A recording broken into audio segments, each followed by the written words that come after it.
I'm joined here now by a man who has become a familiar face to anyone who has seen a show that Ballinrobe have put on over the years. Niall Conway joined the society in 2005 and since then has been in every single show since, and he picked up the award for Best Comedian in 2016 for his portrayal of Fester in our production of The Addams Family, a due reward in the eyes of many.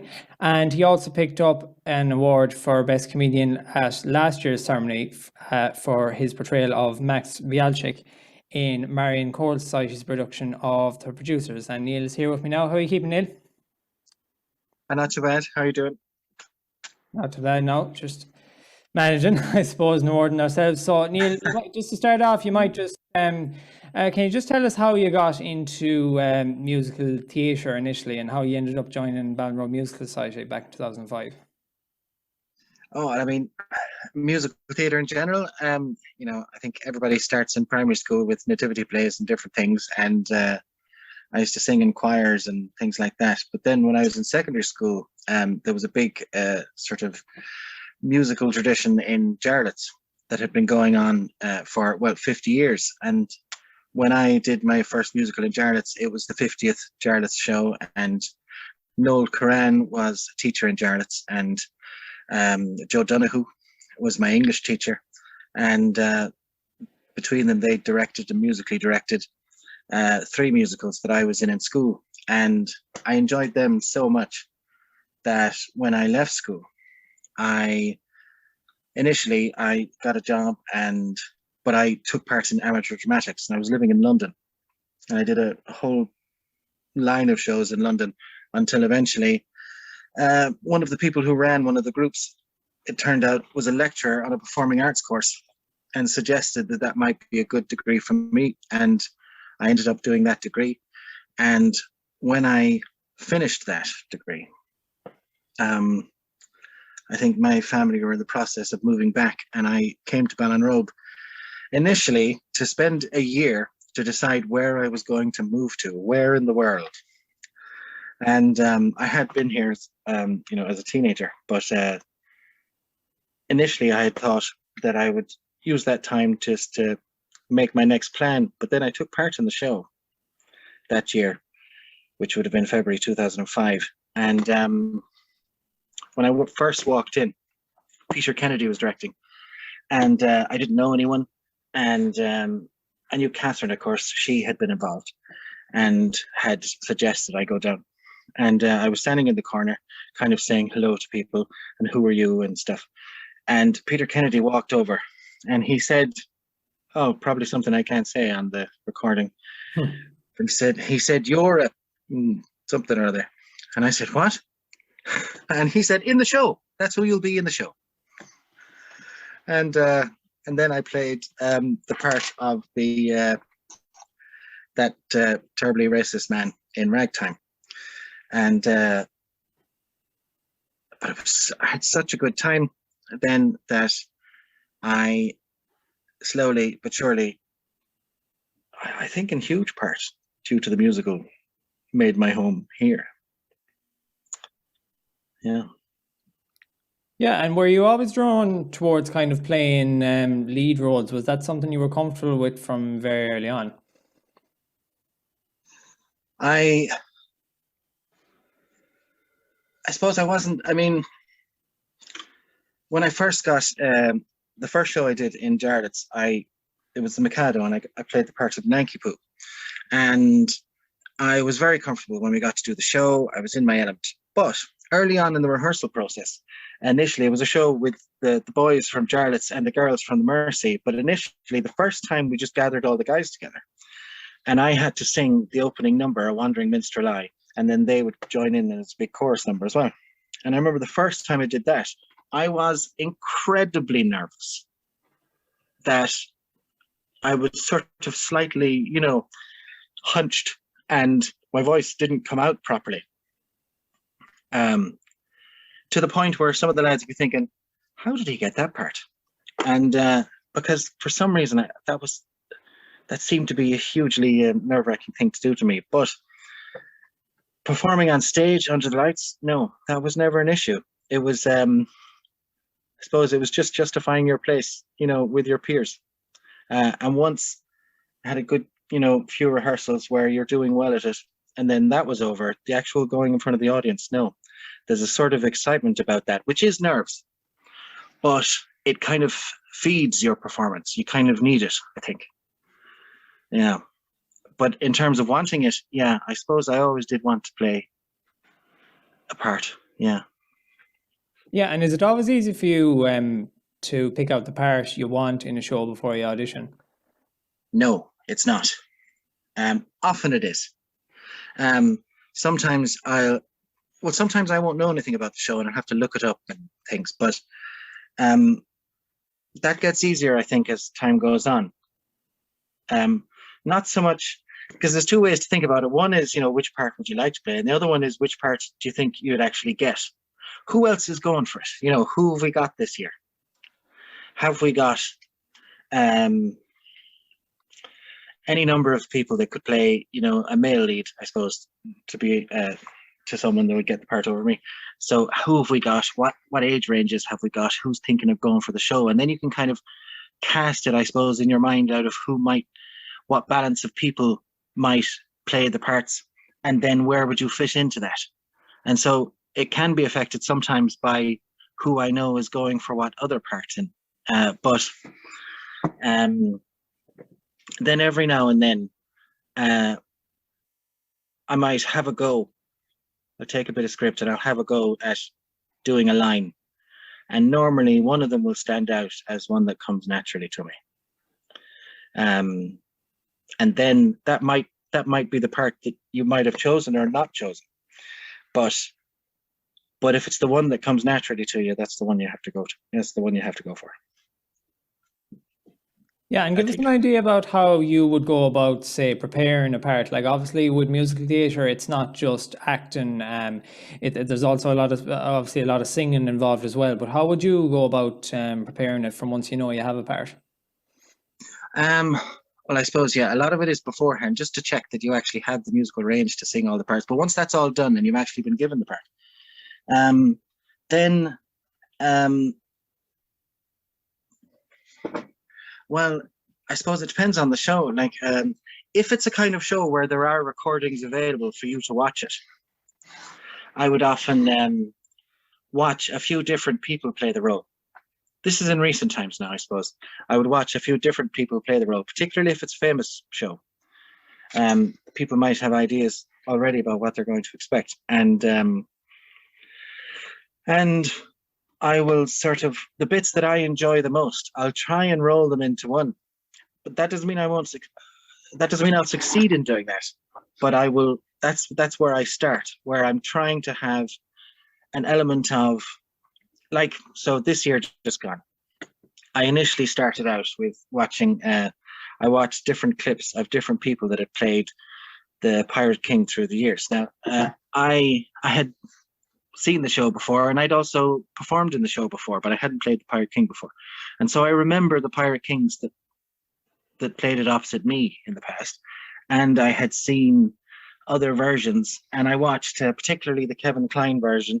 And there was another version. What's his name? The English actor from the Rocky Horror Picture Show.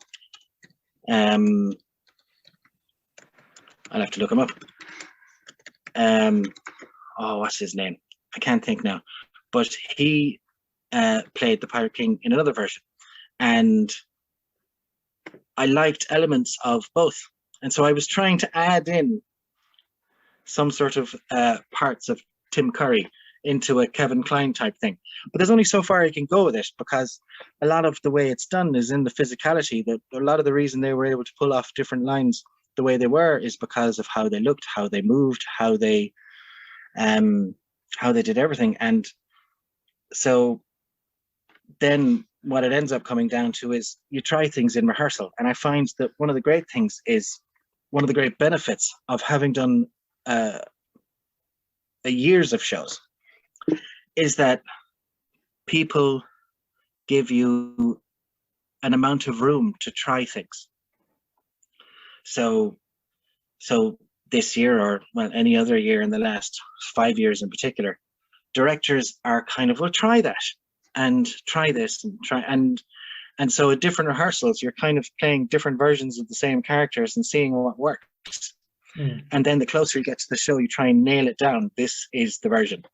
And some of that is just practicality, that I'm capable of this, so this is what I will do. And others is accidents that happen where something came out a certain way and it went down well, and you see a different side of it. And I mean, it's very, very bitty and gradual how it comes together, I think. And a lot of it, as you know yourself, comes together very, very quickly at the end. Yeah, and you've obviously played such a huge variety of characters in shows over the years, but would you have any particular preference over the type of character you like to play? I've gone through phases there. I used to always like playing the bad guy because, again, that goes back to being in school. The first year I played the young, innocent person. And then the next year I played a very sort of older, wiser, less good-willed person. And then the next year I played an outright villain. And I enjoyed that one the most. You could really get into it. You could really take your scenes. And so then for years I would play bad guys.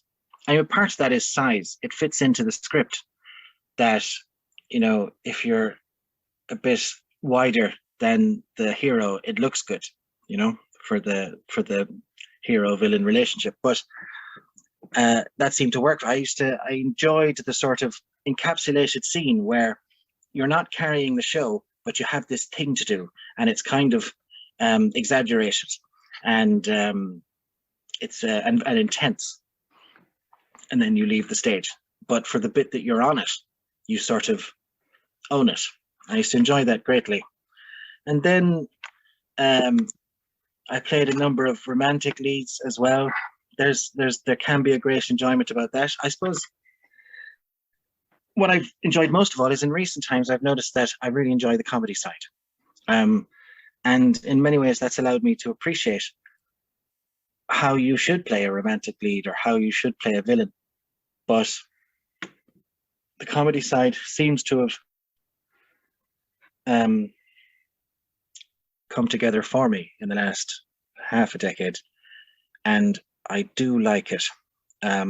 So there are some parts that I would love to play, but the parts that I get excited about in reality are if there is a part that has some sort of comedy element to it that has a bit of teeth, then I'd be drawn to that now. There aren't a huge amount of them though, but I do like them. Yeah, and I suppose while we're talking about comedians, you know, we might as well mention Fester. Obviously, in 2016, you won Best Comedian for that. That must have been quite a demanding part. Number one, obviously, it's quite an energetic part. But number two, a lot of people would recognize you, obviously, for your beard and your hair in different parts over the years. So what was that like, having to go completely and utterly bald for that part, as well as putting on all the makeup and all that? It was, yeah, it's a whole different thing when you have to spend an hour beforehand preparing yourself physically, just looks wise. The makeup, you know, it's not something you choose because it adds a sort of level of complication to your day. But and I shaved my head and I shaved my face, and it is funny for having had, I've had short hair, I've had long hair, but I've always had hair and I've always had a beard, and I suppose I didn't realize how naked you feel without it. I also never realized that bald people don't wear hats because they're trying to hide their bald spot. They're wearing hats because it's cold. Yeah. That's another thing I learned. It was freezing cold and I felt very exposed, but then it was a great help in the end because you kind of forget yourself and you just be the person. And there's a kind of a shift where You might have, for your own vanity reasons, you might not like when you look this way, or you might like when you look that way.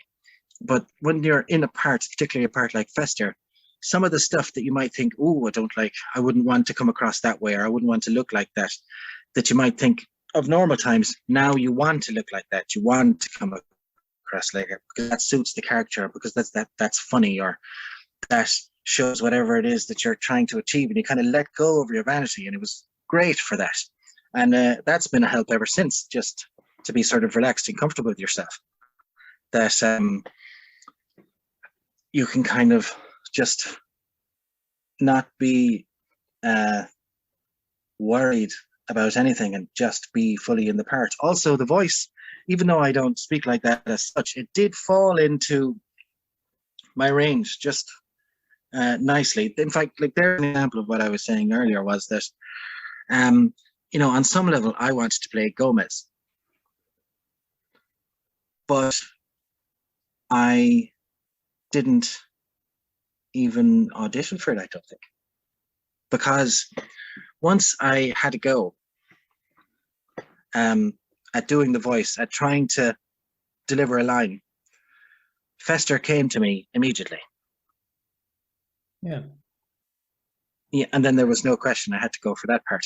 That probably came to me easier than any other part I had done. There was still a lot of work to do, but a lot of that is sort of how to do with how you put a scene together, trying to exactly find out what it is the director wants, and also then trying to do it. But the basic character came to me very sort of, it felt naturally there.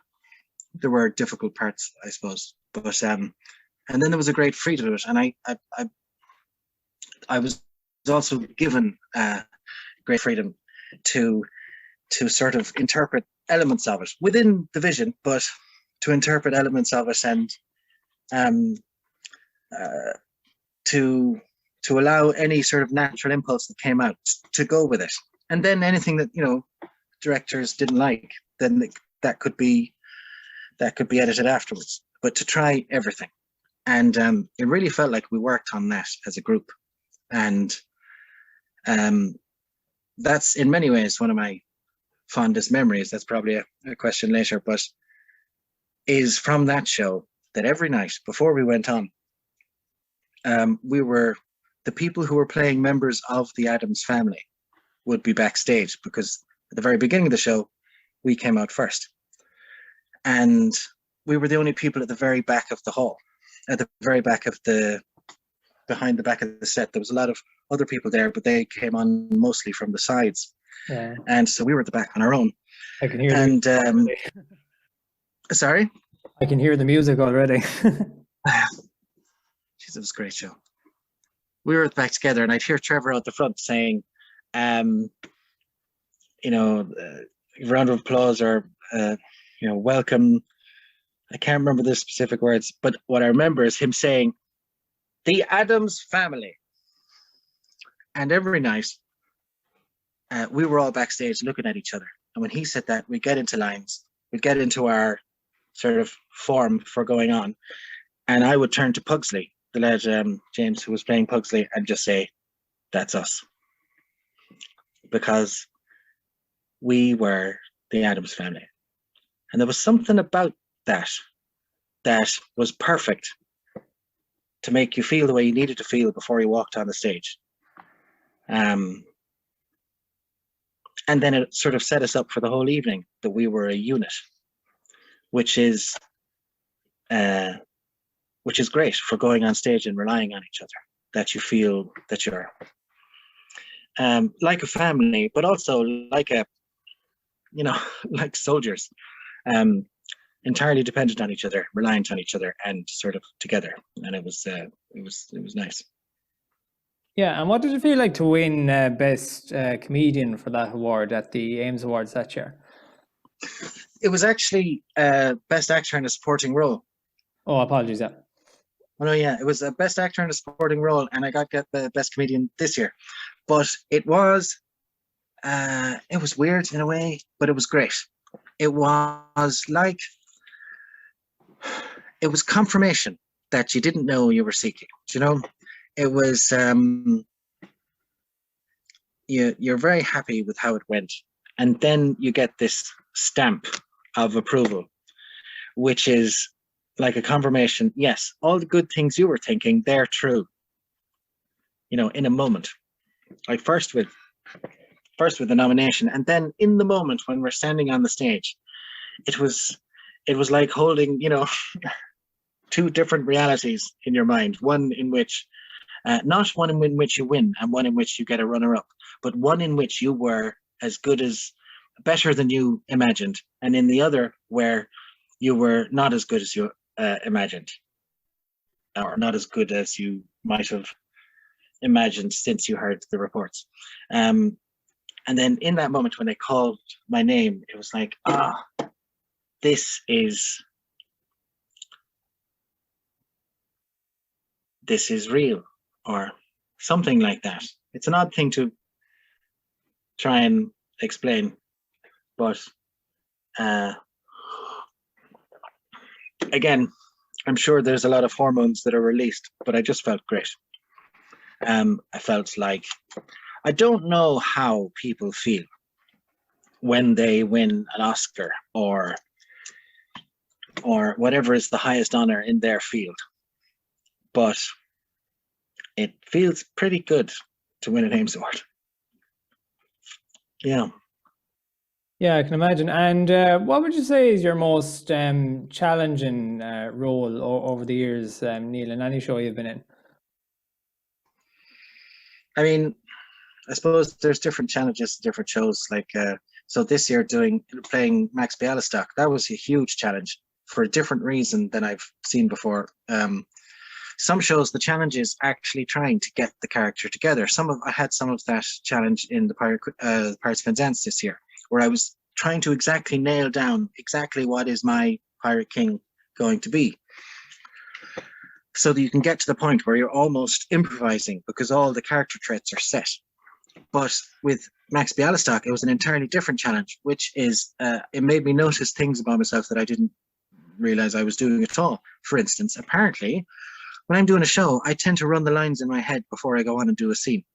I was barely aware that I did that, but I became very aware of it playing Max Bialystock, because he's never off stage long enough to run the lines that he says on stage. So I was automatically running the scene in my head before I went on for the first scene. And then the scene is too long for a start, that I could only run the first, minute of it in my head. And then we went on, me and Mike Cohen.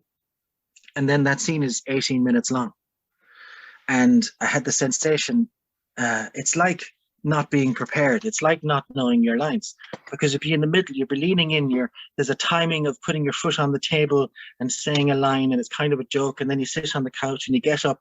And as I walk around the table, I realize as I'm walking around the table, I have no idea what happens on the other side of the table, because I'm not able to hold the vision of the whole scene in my head because it's too big.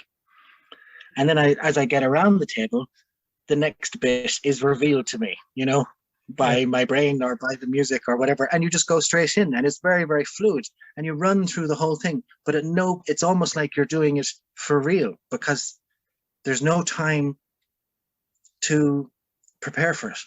You just do it. It's like the alphabet. You don't think, oh, M is coming up. You just run through it. A, B, C, D, E, F, G, H, I, J, K, L, M, and that's what that show was like. It was like committing, 2 hours of material to muscle memory, and that was hard. Yeah, I'm dying to ask you about Frederick Trumper in Chess in 2009. That must have been an extremely demanding part for you vocally. Yeah, it was. That's I played that part twice now, and normally if I ever think, oh, I'd love to play that part again, I think, I do it way better the next time. But it's not always true. When we played it in Chess, it's hugely, there's a song where he just is, well, he's throwing out B flats just below top C through the whole show. It's just B flat, B flat, B flat, B flat, over and over and over. And he doesn't throw it out gently. He's roaring it out in a sort of raucous way for the whole show. And it's very taxing. I don't know how people do that show if they're doing like a professional run and they're doing it, 8 days a week for 6 or 9 months. I don't know how they do that. They must come off stage and there must be a proper all day routine to keep that voice just perfect, because it's like it's like what I imagine being in Aerosmith is like, or something. Yeah. You're just screaming and the voice just needs to hold. And but it is a nice part. But then of course we were doing that show with Sinead Heenahan and Sean Costello, and they were absolutely dominating their vocal lines. So that's the company I was in when we did it. And I was playing opposite Richard a lot in that show, which is great as well. And Seamus. That was a very strong show, actually. Extreme. And that was a show I'd wanted to do for years and years. That's actually a show I did in school. Wow. Yeah, with Joe Donoghue and Noel Cran. We did the first ever production in Ireland. Wow. And Joe Donoghue used us as a warm-up to do the first ever adult production of it in Galway with Sean Costello, I believe. But 6 months before that, or was it 4 or 5 months before that, he actually did it with Jarlath's School musical. And that time I played Walter de Courcy, which is the part that Richard Crumlish played when we did it in Ballinrobe. And it's a show I've loved ever since. And so I was delighted when we did it. But it's an opera. Yeah. Yeah, and I suppose if we just fast forward to February 2020, you were obviously the Pirate King rather, in the Pirates of Penzance.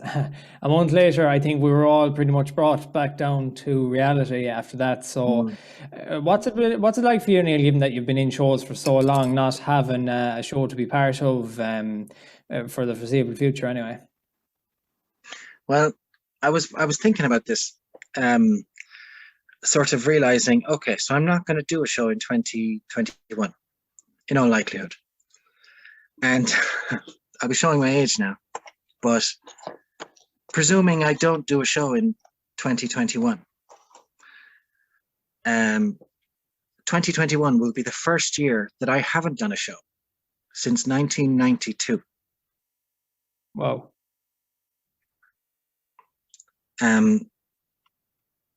And that sounds long to me too. I was born in 1996, so. Right, this is it. So I did a show in 1993, and that's 28 years ago. And a year hasn't passed without me doing a show. And in a lot of those years, I've done multiple shows, but not every year. But a year hasn't passed where I haven't done a show, and this will be the first since I was, since I was in school, since I did the Hot Mikado with Noel Curran and Joe Donoghue. Yeah. Well, that's incredible. Well, look at Neil. And yeah, go on. But then 28 years. That's a good consecutive run. I think that'll do. Yeah, well, look, Neil, it's been good talking. We're coming to the end of our chat now, unfortunately. So we'll just end up with a couple of quick questions for you here. So these don't have to be characters from Ballinrobe shows necessarily, but so we'll just start with the first one. Your favorite character that I ever played? Yeah. It's got to be Fester. I think. Yeah. And your favorite scene?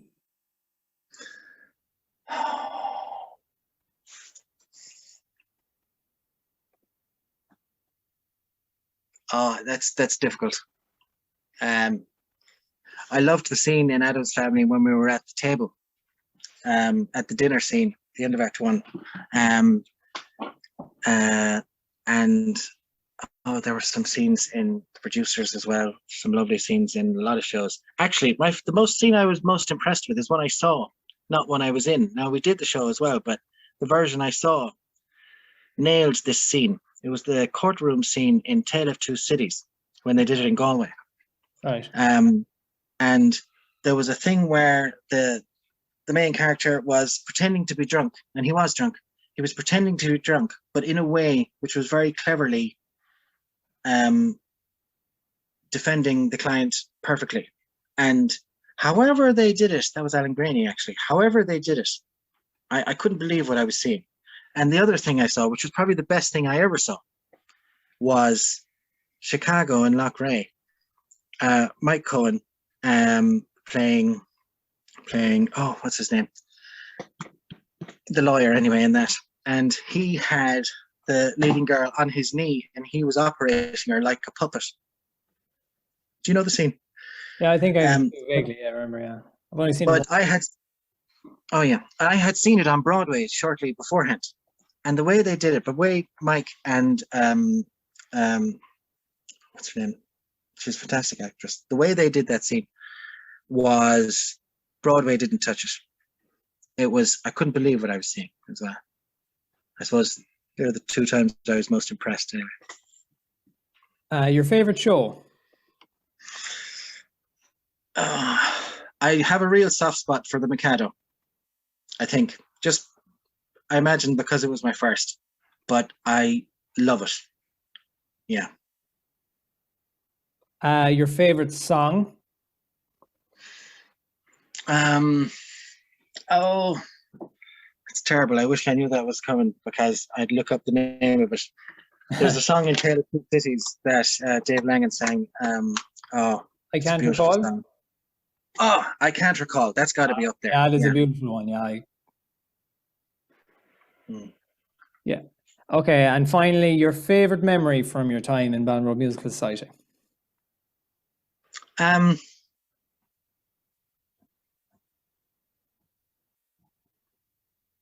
suppose there's three types. One of them is many memories. It's the after show. It's the Thursday nights in Costello's, where we'd end up pulling out guitars and singing songs. In the early days, that was just a lovely time every year. In recent times, that just before we went on stage in Adam's Family, just felt great.